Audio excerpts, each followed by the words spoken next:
بسم اللہ الرحمن الرحیم بسم اللہ الرحمن الرحیم وللمصنف تفریعا علیہ وجہ بالجواز جمعا بین الحقین۔ شیخ اعظم شہید اول رحمۃ اللہ علیہ فرما رہے تھے کہ احیاء کے لیے 6 شرائط ہیں، یاد تھے نا؟ ان میں سے ایک شرط یہ تھی کہ وہ جگہ مشعر نہ ہو، انتفاع کونہ مشعرہ، کہ وہ جگہ محل عبادت نہ ہو۔ مثلاً عرفات کا میدان ہے، مینا ہو گیا، مشعر، چونکہ وہ محل عبادت ہے، کائنات میں بسنے والے ہر مسلمان کا اس پر حق ہے، کسی کو حق نہیں کہ ان میں سے کوئی ایریا جا کے وہ اپنے قبضے میں لے لے۔ پھر بات آگے چلی تھی، بعد نے کہا کہ نہیں جی، اگر تھوڑا سا جگہ ہو کہ جو حاجیوں کے لیے رکاوٹ نہ بنے، کسی قسم کی تھوڑی سی ہو، تو اس کے احیاء میں آباد کرنے میں کوئی حرج نہیں ہے، جیسے اس کا کہ ویسے کا، اور عبادت میں بھی کوئی رکاوٹ وغیرہ نہیں ہے۔ یاد آ گئی نا بات ساری؟ وَلِلْمُصَنِّفِ تَفْرِيعًا عَلَيْهِ، ہو جو کہتے تھے کہ بے شک وہ جگہ مشعر ہے، یعنی محل عبادت ہے، لیکن اس میں سے تھوڑی سی جگہ اگر آباد کی جائے جس سے عبادت کرنے والوں کی عبادت میں بھی کوئی رکاوٹ نہ بنے تو کوئی حرج نہیں ہے۔ اسی پر شہید اول کی وجہ کیا ہے؟ للمصنف تفریعاً علیہ وجہ بالجواز، وہ اس پر تفریع کرتے ہیں کیا؟ یعنی وہ فرماتے ہیں کہ کوئی حرج نہیں اگر تھوڑی سی جگہ ہو جو ناسکین کے لیے مانے نہ ہو، تو شہید اول بھی کہتے ہیں کہ اس میں کوئی حرج، جمعاً بین الحقین۔ کیسے؟ کہ جیسے عبادت گزاروں کا حق ہے کہ وہ اس پورے علاقے میں جہاں کہیں وقوف کر سکیں، اسی طرح یہ بھی تو مسلمان ہے، اس کو بھی حق ہے، رکاوٹ بھی کوئی نہیں۔ نتیجہ یہ ہے، نتیجہ کیا ہوگا کہ تھوڑی سی جگہ پر احیاء کر لے، لہٰذا اس کے لیے اس کا احیاء آباد جائز، اور حاجی صاحب بے شک وہاں اگر قیام بھی کر لیتا ہے تو قیام میں بھی کوئی حرج نہیں ہے، اس لیے کہ دونوں کا حق برابر ہے۔ خوب، وآخر، لیکن کچھ اور حضرات ہیں وہ اور بات کرتے ہیں، وہ کہتے ہیں نہیں، بالتفصیل بضیق المکان، کہ اگر جگہ تنگ ہے، اگر جگہ یعنی حاجیوں کی تعداد بہت زیادہ ہو گئی، جگہ ہو گئی تنگ، اور اس میں سے تھوڑی جگہ کو کسی بندے نے آباد کیا ہوا ہے، پھر حاجی کے لیے جائز ہے کہ وہ وہاں پر قیام کر سکتا ہے، بے شک اس نے آباد بھی کیا ہوا ہے۔ وَبِسَعَتِهِ، لیکن اگر جگہ وسیع ہے، جس بندے نے تھوڑی سی جگہ آباد کی ہے اس کے علاوہ بھی بہت جگہ خالی پڑی ہے جہاں پر حاجی صاحب وقوف کر سکتے ہیں، فلا، پھر اس آباد جگہ پر وقوف کرنا صحیح نہ ہوگا۔ اب دو باتیں سمجھ آ گئی؟ یہ للمصنف والی بات میں آ گیا کہ نہیں، اگر اس کے لیے تھوڑی سی جگہ آباد کرنا صحیح ہے تو حاجی صاحب کے لیے اسی جگہ پر قیام کرنا بھی جائز ہے، لیکن بعد والے کیا کہہ رہے ہیں؟ نہیں، اگر جگہ تنگ ہے تو پھر اس آباد جگہ پر قیام کر سکتا ہے، لیکن اگر جگہ وسیع ہے اور جگہ پر بھی وہ قیام کر سکتا ہے، وقوف کر سکتا ہے، تو پھر اس جگہ وقوف نہ کرے کہ جو جگہ کسی نے آباد کی ہے۔ شہید ثانی کہتے ہیں اثبات الملک مطلقا یاباہما، پوری توجہ کا، بڑی باریک بات ہے۔ شہید ثانی فرماتے ہیں کہ جب ہم اس بات کے قائل ہو جائیں کہ جو بندہ کسی بے آباد زمین کو آباد کرے گا، او بے قصد تملک یا خالی حیا سے، وہ اس جگہ کا بن جاتا ہے مالک، لطف لینے آگا اس باریک سطر کا، مالک بن جاتا ہے۔ ادھر آپ اجازت دے رہے ہیں کہ اسی محل عبادت کی تھوڑی سی جگہ کو آباد کرنے کی اجازت ہے، لطف لینا ہے، ٹھیک ہو گیا۔ تو جو ہی اس نے جا کر احیاء کیا، آباد کیا، یہ بن گیا مالک۔ جب مالک بن گیا تو اس کے ملک میں کسی کو کیا حق ہے کہ جا کر وہاں پر وہ اپنا وقوف کرے، عباد کرے؟ چاہے وہ شہید اول والی بات ہو، جم بین الحقین، اور چاہے وہ تفصیل والے کہ جگہ تنگ ہے یہ جگہ وسیع ہے نا۔ جب ایک محیی احیاء کرنے سے اس تھوڑے سے ٹکڑے کا بن جائے گا مالک، پھر کسی کو اجازت نہیں ہے کہ وہ جا کر کسی کی ملکیت میں بغیر اذن مالک کے کوئی تصرف کرے۔ وہاں وقوف کرنا بے شک عبادت ہے، لیکن ملک غیر میں تصرف ہے۔ اس سطر کو سمجھیں گے تو پھر مزہ آئے گا۔ اثبات الملک یعنی محیی کے احیاء کے ذریعے اس تھوڑی سی جگہ پر مالک بن جانا مطلقہ، یعنی بغیر کسی قید و شرط کے۔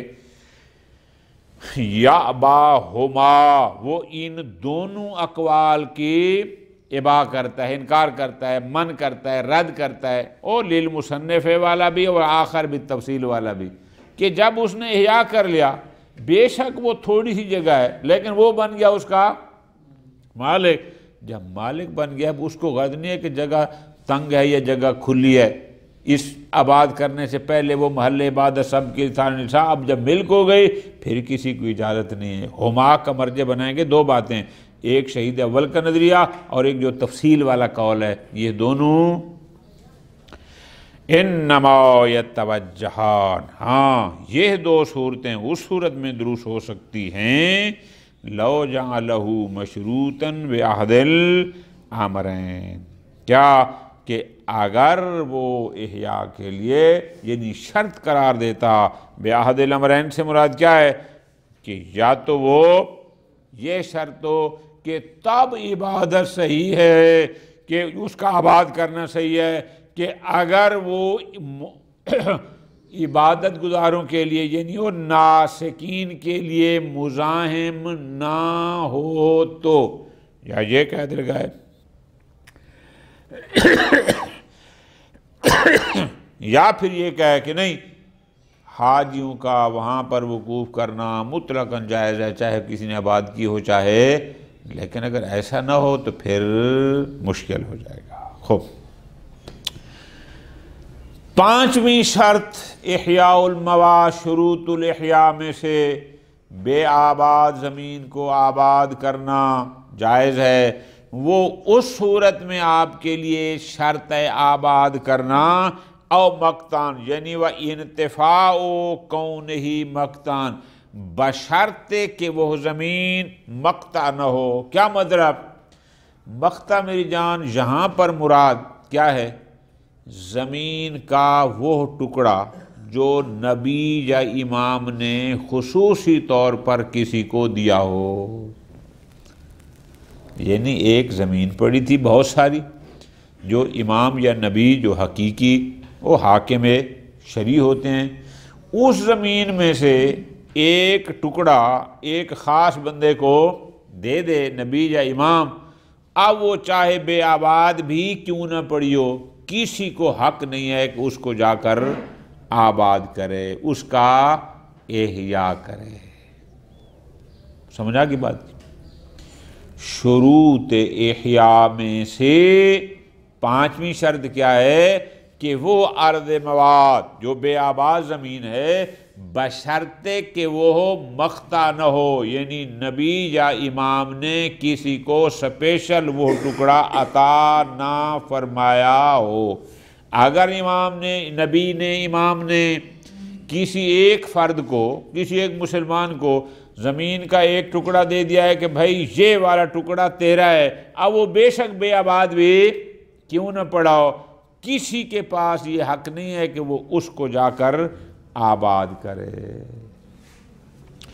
او مقتان، اور پچھلی بار سمجھ رہا ہے وَانتفاءُ كَوْنِهِ مقتان، شروط احیاء میں سے 5ویں شرط کیا ہے کہ وہ زمین بشرطے کے مقطع یعنی من النبی صلی اللہ علیہ وآلہ وسلم اویل امام علیہ السلام لعہد المسلمین، بشرطے کہ وہ ایسا ٹکڑا نہ ہو کہ جو پیغمبر اکرم صلی اللہ علیہ وسلم یا امام علیہ السلام نے کسی ایک مسلمان کو عطا کیا ہو۔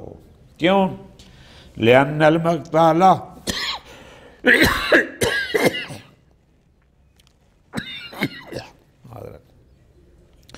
کیوں؟ نبی یا امام اگر زمین کا کوئی ٹکڑا کسی ایک فرد کو دے دیتا ہے تو جس کو دیں گے وہ بن جائے گا مقتلا، یسیر اولا من غیرہی، وہ باقیوں کی نسبت اس زمین کے ٹکڑے پر حق شاباش اولا ہو جائے گا۔ کیوں؟ چونکہ وقت کا حاکم عادل کون ہوتا ہے؟ نبی نہیں تو اس کے بعد جب حاکم عادل نے اس کو عطا کر دیا کہ بھئی یہ 10 کنال مثلاً تیری ہے، اس پر یہ شخص اس ٹکڑے پر باقیوں کی نسبت اولویت ہو جائے گا۔ کا تحجیر، انشاءاللہ آگے ہم پڑھیں گے۔ تحجیر کیا ہے کہ ایک بے آباد زمین تھی، اس زمین کو ایسی زمین تھی کہ کوئی بھی بندہ جا کر اس کو آباد کر سکتے، اب ایک بندہ جاتا ہے 10 کنال 5 کنال اس کے جناب ارد گرد پتھر لگا دیتا ہے یا اس زمین کو تھوڑا سیٹ کر دیتا ہے، تو ہم کیا کہتے ہیں؟ جس نے یہ آغاز کیا ہے آباد کرنے کا، اب کسی اور کو حق نہیں ہے کہ وہ اسی زمین میں جا کر یہی کام شروع کر دے۔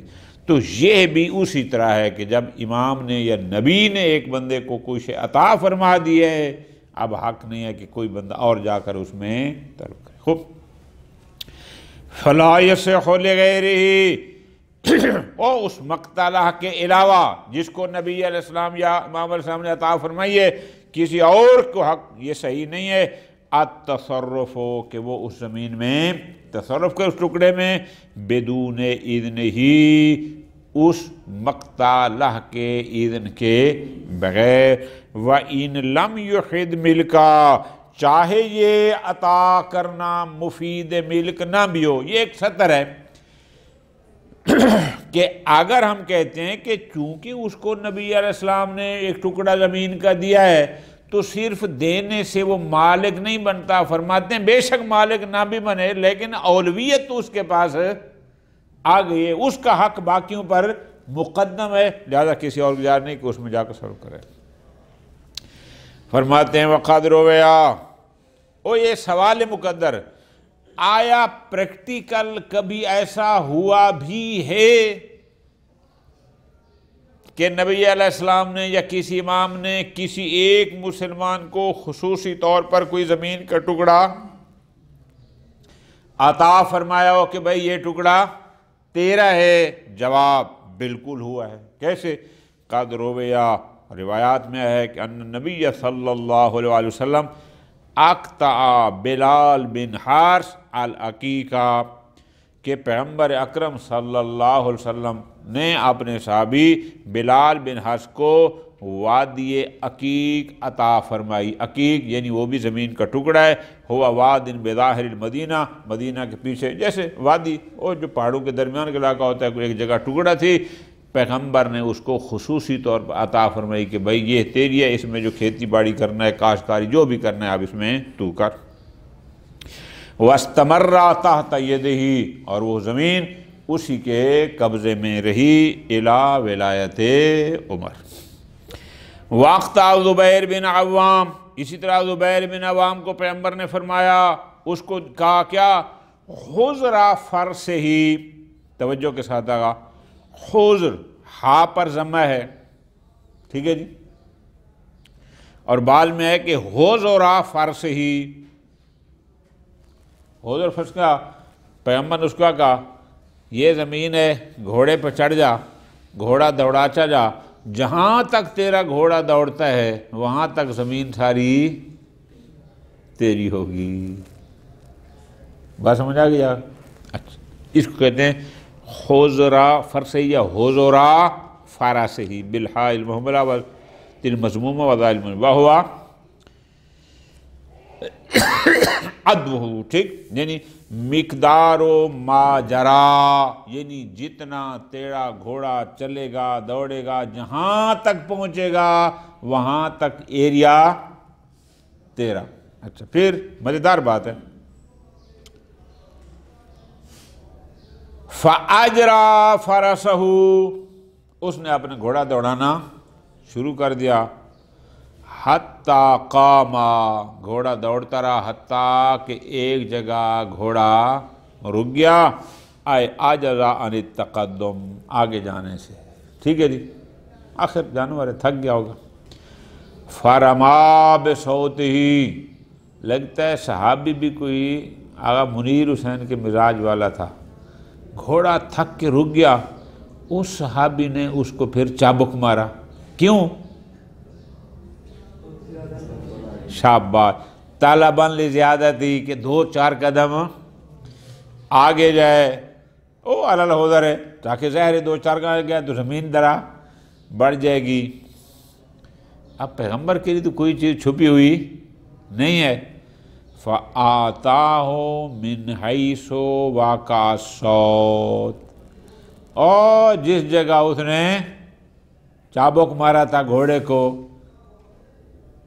پیغمبر نے کہا بس تیری حد، آگے تیرا لالچ تھا کہ اس کو تو مار رہا تھا نا کہ مزید آگے، تو وہیں پر فرماتے ہیں وقتا صلی اللہ علیہ وسلم غیرہما، اور بھی کئی ایسے لوگ ہیں کہ جو تاریخ میں ہیں کہ جن کو پیغمبر نے مخصوص زمینیں عطا فرمائیں۔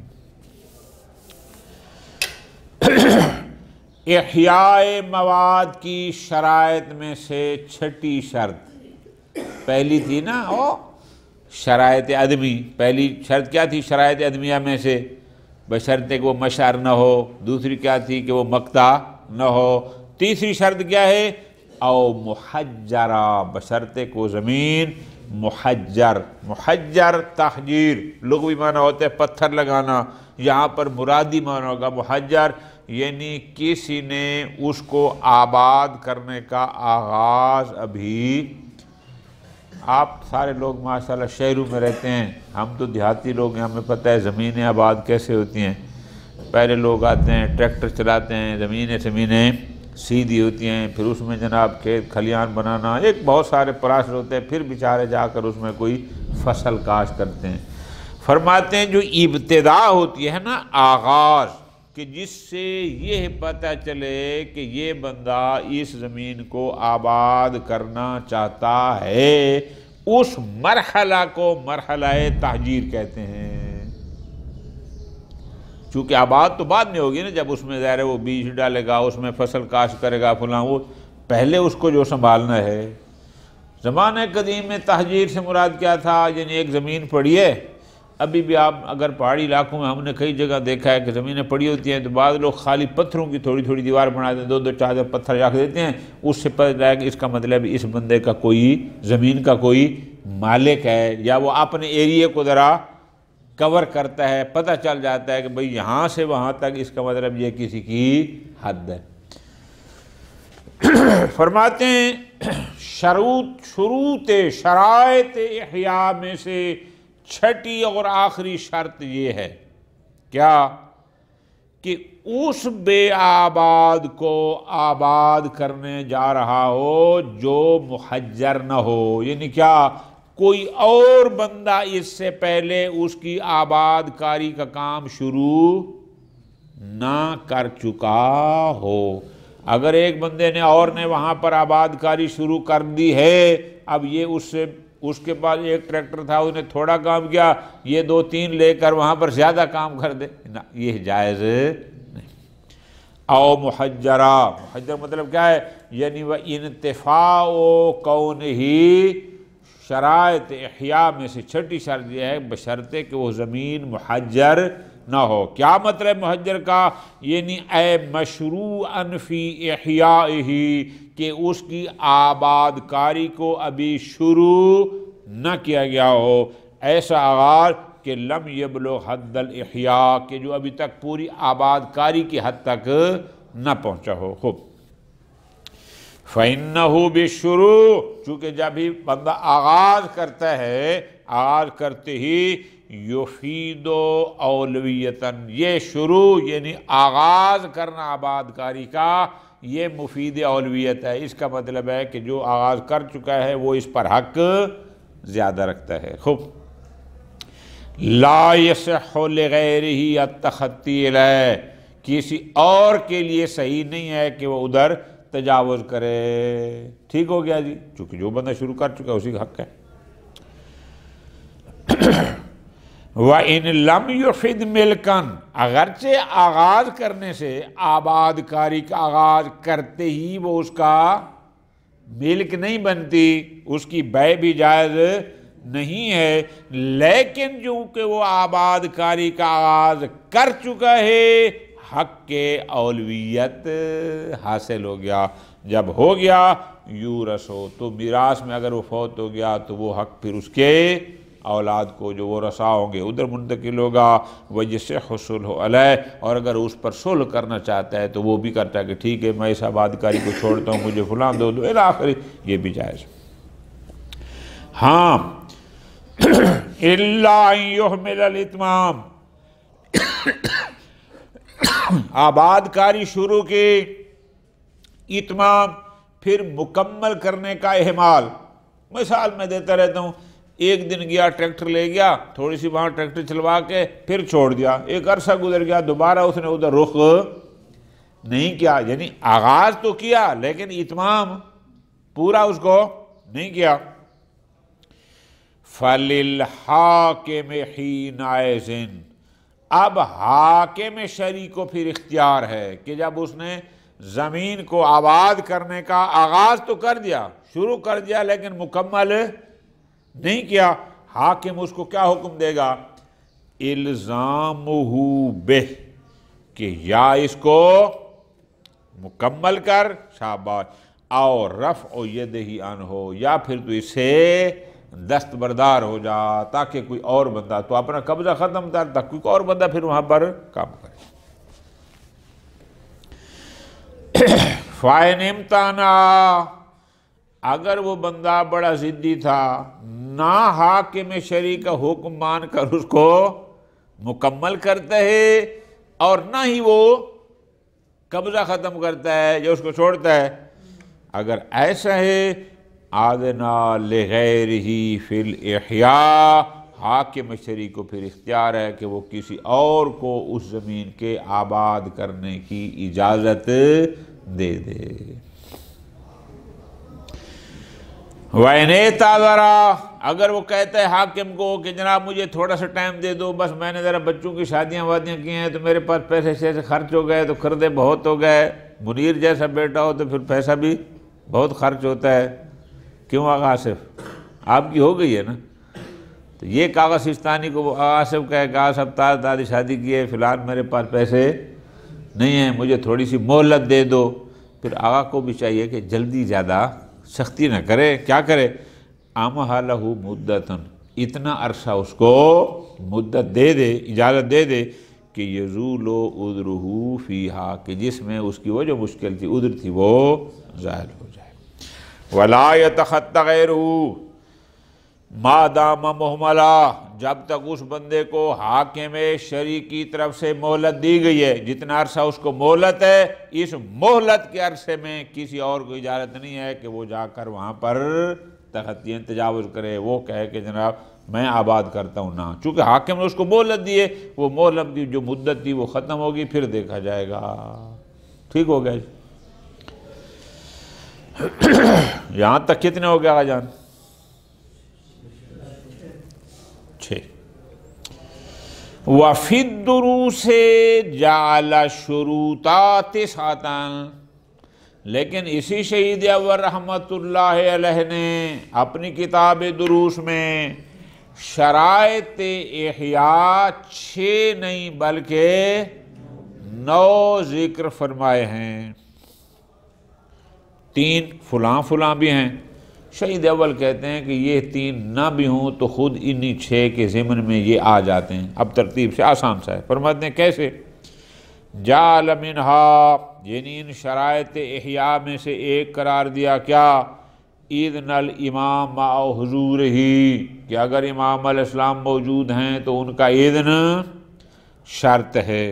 اچھا، اور ووجود ما یخرجها عن المواد، وجود بمعنی ایجاد کے ہے، یعنی ایسا کچھ شروع کر دے کہ جو اس زمین کو موات ہونے سے، بے آباد ہونے سے خارج کرے. کیا؟ بِأَنْ يَتَحَقَّقَ الْإِحْيَاء، کہ اس سے احیاء یعنی آباد کاری متحقق ہو جائے، کنفرم ہو کہ بھئی اب آباد ہو رہا ہے. کیوں؟ اِذْ لَا مِلْكَ قَبْلَ كَمَالِ الْأَمْرِ الْمُعْتَبَرِ فِيهِ، اس لیے کہ جتنا کام وہاں ضروری ہے جب تک وہ نہیں کرے گا اس کو ملکیت حاصل نہیں ہوگی.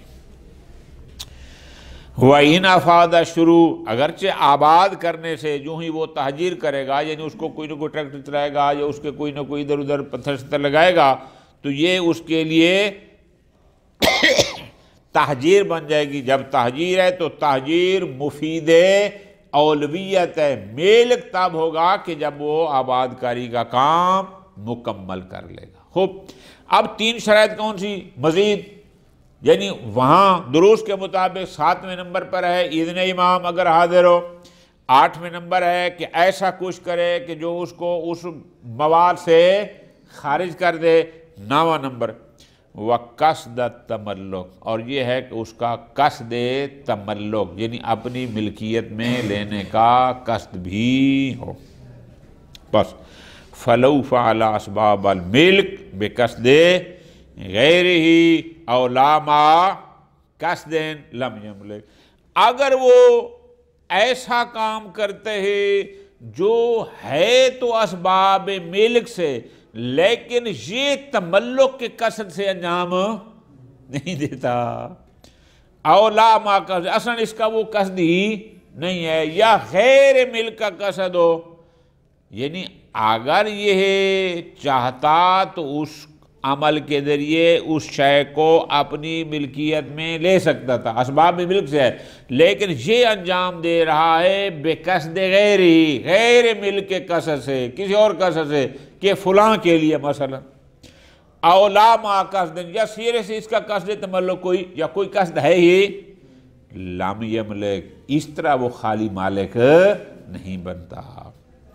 کحیاضت سائر المباحات من الاستعاد، جیسا کہ باقی معادات جو شکار کر جاتے ہیں وہاں بھی ہوتا ہے کہ اگر یہ کوئی شکار کر رہا ہے تو اس شکار کو جب یہ قصد تملک کرے گا تو اس کی ملکیت میں، یا احتطاب حطب سے ہے، اور جو لکڑیاں چننے جاتے ہیں اپنے اور ایندھن شیندھن کے لیے وہاں بھی یہی ہوتا ہے، لکڑیاں جمع کر رہا ہے جیسے جنگل میں عام پڑی ہوتی ہیں جس کا کوئی مالک شخصی نہیں ہوتا، یا احتشاش اور گھاس شاس جو کاٹنے جاتے ہیں، ان سب میں یہی ہوتا ہے کہ اگر وہ اپنی ملکیت کا لے گا تو اس کو مالک بنے گا. شہید فرماتے ہیں وشرط الاول، جہاں تک جو ہے نا 7ویں نمبر والی، یہ تو ہم نے ابتدا میں کہا تھا کہ جو زمینیں بوات ہیں اگر زمانہ حضور ہے تو امام کا اذن ویسے شرط ہے، لہٰذا اس کو علیحدہ سے کہنے کی ضرورت یہ پہلے بھی آ چکا. وثانی، دوسرا انہوں نے کہا ہے کہ وجود ما یخرج المواد، یہ جو 8ویں نمبر پر تھی، یلزم من جعلها شروط الاحیاء، اب اس کو بھی شرائط احیاء میں سے قرار دینا، مضافا الی ما سیاتی من قولی والمرجع فی الاحیاء. آگے انشاءاللہ آ رہا ہے کہ احیاء میں معیار کیا ہے، انشاءاللہ آگے بتائیں گے معیار میں ہے. اور تو فرماتے ہیں جب یہ احیاء میں معیار عرف ہے، عرف کیا کہتے ہیں، جو ہی بندہ شروع کرے گا تو کہنے والے کہیں گے کہ بھئی زمین کو آباد کر رہا ہے، تو اس کو بھی کوئی علیحدہ سے شرط کے طور پر ذکر کرنے کی ضرورت نہیں ہے. اور باقی رہ گئی تیسری، کون سی تیسری تھی؟ او قصد تملک. فرماتے ہیں یستفاد من قولی فی اول کتاب، انہوں نے ابتدا میں خود ہی کہا تھا کیا کہ یتملکہ من احیاہ ہو، کہ جو اس کو آباد کرے گا، یتملک دو لفظ ہوتے ہیں میری جان یاد رکھنا، ایک ہوتا ہے یملک اور ایک ہوتا ہے یتملک۔ یملک ہوتا ہے مالک بن جانا، یتملک ہوتا ہے ملکیت میں لینا، یہ دو میں فرق ہے۔ یتملک یعنی ملکیت میں لینا، تو قصد ہوگا تو تملک ہوتا ہے، ٹھیک ہے نہیں؟ یملک وہ مالک بن گیا، کسی بھی لحاظ سے مالک، اس میں کوئی وہ تملک نہیں ہوتا۔ والد صاحب فوت ہو گئے، جو مال چھوڑ گئے میں اس کا وارث ہوں، یملک ہوں، میں مالک بن جاؤں گا، مجھے قصد کی قدرت نہیں ہے۔ بات سمجھ آ گئی؟ اب یہ فرق ہوتا ہے۔ فرماتے ہیں انہوں نے ابتدا میں کیا کہا؟ یتملکہ، یہ نہیں کہا یملکہ، فرمایا ملکیت میں لے گا یتملک من احیاہو، جو اس کو لفظ یملک استعمال نہیں کیا، اصطلاح استعمال کی یتملک۔ تملک یستلزم القصد، تملک مستلزم قصد ہے، یعنی میں قصد ملکیت کروں گا تو اس کو اپنی ملکیت میں قصد کروں گا تو مالک بنوں گا۔ فإن الموجود فی بعض النسخ یتملک بتا بعد الجا ویوجد فی بعضها یملک، اگرچہ لفظ یملک ہو تو پھر وہ قصد تملک کے لیے مفید، یعنی وہاں قصد سمجھ یتملک پڑھیں گے تو وہاں سمجھ آتا ہے کہ قصد ضروری ہے، لیکن یملک پڑھیں گے تو پھر اس سے قصد والی بات سمجھ۔ فرماتے ہیں وَيُمْكِنُ اسْتِفَادَتُهُ مِنْ قَوْلِهِ، بلکہ ہم یوں بھی کہہ سکتے ہیں کہ یہ جو قصد تملک والی نامی نمبر شرط ہے اس کو علیحدہ ذکر ضرور نہیں ہے، کیوں؟ بعد حکم ہی برجوع اور لمن ارادہ، انہوں نے کیا کہا تھا کہ جو بھی زراعت کا ارادہ کرتا ہے عرف کی طرف دیکھا جائے گا۔ فرماتے ہیں واضح سی بات ہے، لمن اراد البیتا، یا جو گھر بنانا چاہتا ہے، فإن الارادہ، ارادہ سے مراد کیا ہے؟ تکفی فیہ قصد تملک، ارادے میں کیا ہے؟ یعنی قصد تملک کافی ہے۔ وَإِن لَمْ يَقْصُدْهُ بِخُصُوصِهِ، چاہے اس کا خصوصیت کے ساتھ قصد تملک ہو، بس زراعت کا ارادہ کرنا، گھر بنانے کا ارادہ کرنا، بس یہی اس کے لیے کافی ہے۔ صلی اللہ علیہ محمد وعلیہ